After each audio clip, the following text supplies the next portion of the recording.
শীতকালের শুরুতেই দুর্দান্ত একটা রেসিপি, আলু ফুলকপির ডালনা। হ্যাঁ, রেসিপিটা আমাদের সবারই খুব পরিচিত হলেও রান্নাটা কিন্তু একদমই ভিন্ন। রেসিপিটা কিন্তু রুটি, লুচি, পরোটা বা ভাত সমস্ত কিছুর সঙ্গে একদম পারফেক্টলি যায়।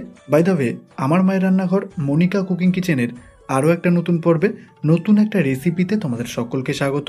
আশা করি সবাই খুব ভালো আছো। আজকে মা তোমাদেরকে শেখাবে দুর্দান্ত স্বাদের আলু ফুলকপির ডালনা রেসিপি। কিভাবে একদম কম সময়ে আর খুবই সহজে রেসিপিটা বাড়িতে বানিয়ে ফেলতে পারবে, সেটাই মা তোমাদেরকে আজকে শেখাবে। আর সাথে থাকছে টিপস অ্যান্ড ট্রিক্স। সো চলো ভিডিওটা শুরু করা যাক।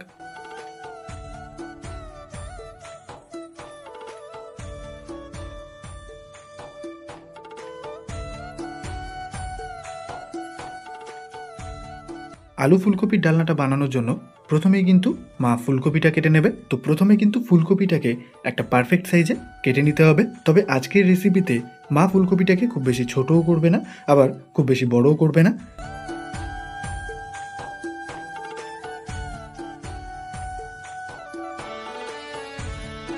মা কিন্তু এখানে ফুলকপিটাকে নির্দিষ্ট একটা সাইজে কেটে নিয়েছে।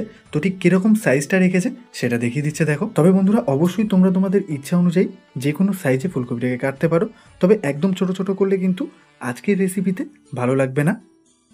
তারপর কিন্তু ফুলকপিটাকে 1 থেকে 2 বার মতো ফ্রেশ করে ধুয়ে নিতে হবে। তারপর জলটা ঝরিয়ে ফুলকপিটাকে তুলে নেব একটা থালাতে।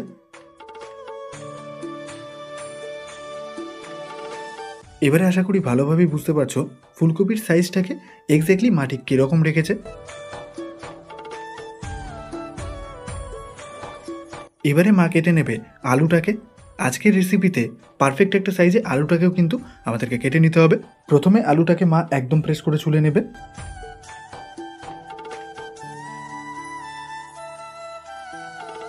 তারপর মাঝ বরাবর আলুটাকে কেটে হাফ করে নিতে হবে। তারপর ওই অর্ধেক আলুটাকেও মাঝ বরাবর কেটে মা হাফ করে নেবে। তো এবারে মা আলুটাকে 3টে টুকরো করবে। তোমরা চাইলে 2টো টুকরো করতে পারো। তো বন্ধুরা, একটা কথা মাথায় রাখতে হবে, যে কোনো রেসিপি একদম পারফেক্টলি করার জন্য সবার প্রথমে সবজিটাকে কিন্তু একদম পারফেক্টলি কেটে নিতে হবে।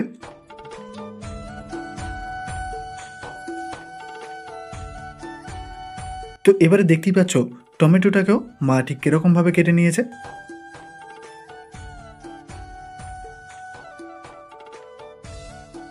দিয়ে দেবো সামান্য পরিমাণ নুন, সামান্য পরিমাণ হলুদ। এবারে কিন্তু ফুলকপিতে নুন আর হলুদটাকে খুব ভালোভাবে মাখিয়ে নিতে হবে।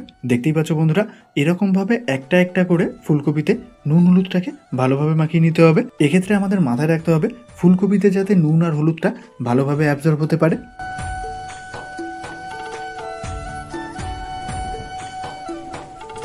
এবারে শিলে নিয়ে নেব 1 চামচ গোটা জিরে, দিয়ে দেবো 1 চামচ ভাজা তেল, মাঝারি সাইজের 1 টুকরো আদা, 1 চামচ ধনে গুঁড়ো, 4 থেকে 5টা মতো শুকনো লঙ্কা, সামান্য পরিমাণ জল দিয়ে দেবো। বাটার সুবিধার জন্য মা প্রথমে আদাটাকে থেতো করে নেবে।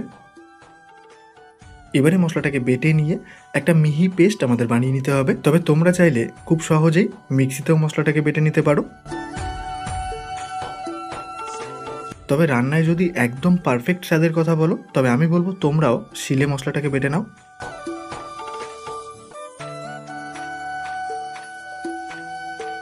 আচ্ছা, মশলা বাটা হয়ে গেছে। একদম ফাইন করে কিন্তু মা মশলাটাকে বেটে নিয়েছে, আর একটা মিহি পেস্ট কিন্তু মা এখানে বানিয়ে নিয়েছে।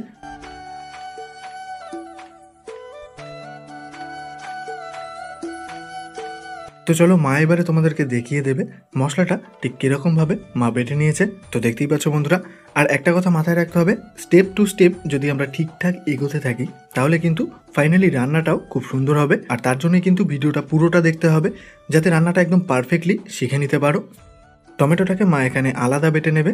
জাস্ট ছোট্ট একটা মিস্টেক, মায়ের জাস্ট মনে না থাকার কারণে মা কিন্তু এখানে টমেটোটাকে আলাদা বেটে নিচ্ছে। মশলাটা যখন বাটা হয়েছিল তখনই টমেটোটাকেও দিয়ে মশলাটা একবারে বেটে নেওয়া যেতে পারে।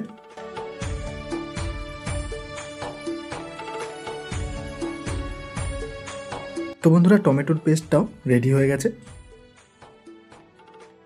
এবারে মশলার সাথে টমেটোর পেস্টটাকে মিশিয়ে নিতে হবে। আমি আগেও বললাম মায়ের এখানে ছোট্ট একটা মিস্টেক, তোমরা চাইলে প্রসেসটাকে একবারেও করতে পারো।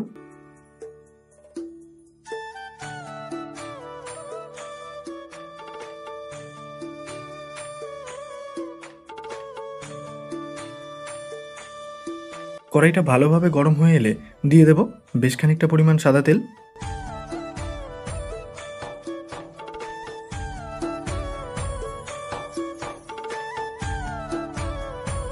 তারপর কড়াইটাকে ধরে মা তেলটাকে একটু ঘুরিয়ে নেবে। তারপর নুন হলুদ মাখানো ফুলকপিগুলোকে একে একে তেলে দিয়ে দিতে হবে।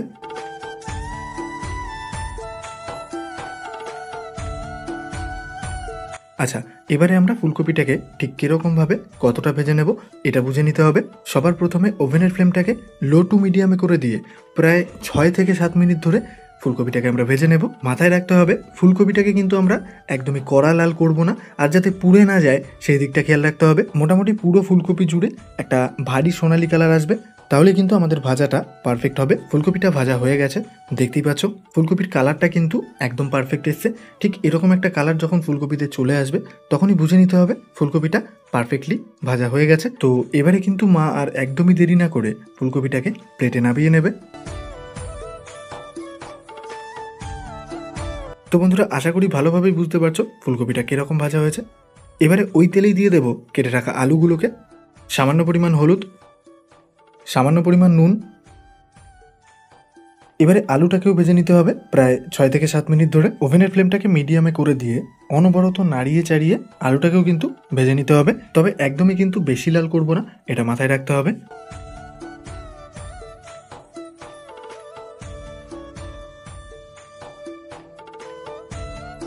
ফাইনালি আলুটা কিন্তু ভাজা হয়ে গেছে, দেখতেই পাচ্ছ বন্ধুরা। প্রায় 50%-এর ওপরে কিন্তু আলুটা এখানেই সেদ্ধ হয়ে গেছে, বাকিটা রান্নাতে কুক হয়ে যাবে।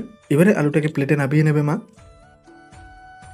তোমাদের বোঝার সুবিধার জন্য ফাইনালি আলু আর ফুলকপিটাকে এক ঝলক দেখে নাও। তো এই জায়গায় আমাদের যেটা ভালোভাবে খেয়াল করতে হবে সেটা হলো আলু আর ফুলকপির কালারটা। ওই তেলেই অ্যাড করব আরও সামান্য পরিমাণ তেল। ফোড়নে দিয়ে দেবো 2 শুকনো লঙ্কা, একটা তেজপাতা, হাফ চামচ গোটা জিরে। এবারে কাজ হলো ফোড়নটাকে লাল করে ভেজে নিতে হবে। তো দেখতেই পাচ্ছ বন্ধুরা, ফোড়নটা যখনই লাল হয়ে আসবে ঠিক এই পর্যায়ে কিন্তু বাটা মশলাটা দিয়ে দিতে হবে।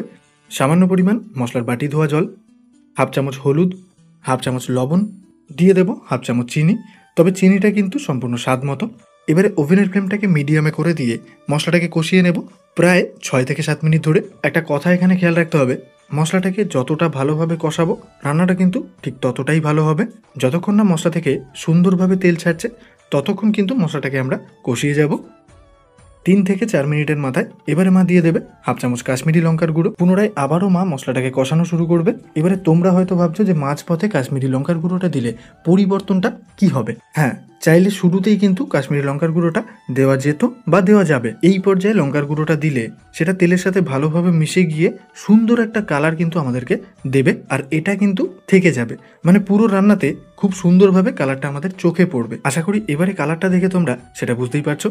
তো বন্ধুরা, ভালোভাবে খেয়াল করলেই বুঝতে পারবে মশলা থেকে কিন্তু খুব সুন্দরভাবে তেল ছেড়েছে। ঠিক এই পর্যায়ে ভাজা আলু আর ফুলকপিগুলোকে দিয়ে দেব। তো প্রথমে টোটাল উপকরণটাকে ভালোভাবে নাড়িয়ে চাড়িয়ে নেব, তারপর দিয়ে দেবো সামান্য পরিমাণ জল। এবারে টোটাল উপকরণটাকে 5 থেকে 6 মিনিট ধরে কষিয়ে নেব। অবশ্যই মশলাটা কষানোর সময় সামান্য পরিমাণ জল দিয়ে নিতে হবে, তা না হলে কিন্তু মশলাটা নিচ দিয়ে লেগে যেতে পারে।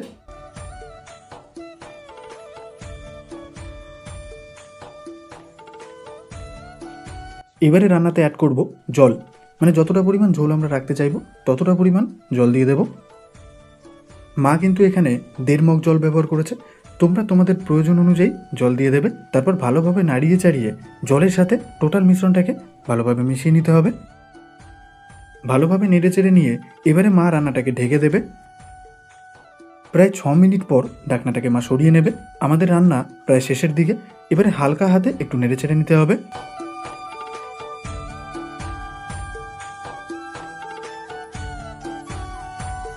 এবারে দিয়ে দেবো খানিকটা পরিমাণ ঘি। তোমাদের কাছে ঘিটা যদি অ্যাভেলেবেল না থাকে তাহলে নাও দিতে পারো, কোনো সমস্যা নেই, তবে ঘিটা দিলে রান্নার স্বাদটা কিন্তু আরও বাড়বে। দিয়ে দেবো খানিকটা গরম মশলা গুঁড়ো।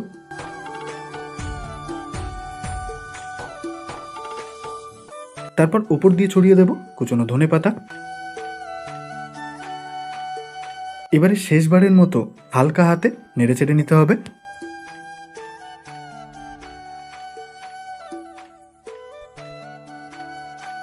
তো বন্ধুরা ফাইনালি রেডি হয়ে গেল আমার মায়ের হাতের স্পেশাল রাজকীয় আলু ফুলকপির ডালনা। দেখতে যতটা ভালো হয়েছে তার থেকে শতগুণে বেশি ভালো হয়েছে খেতে।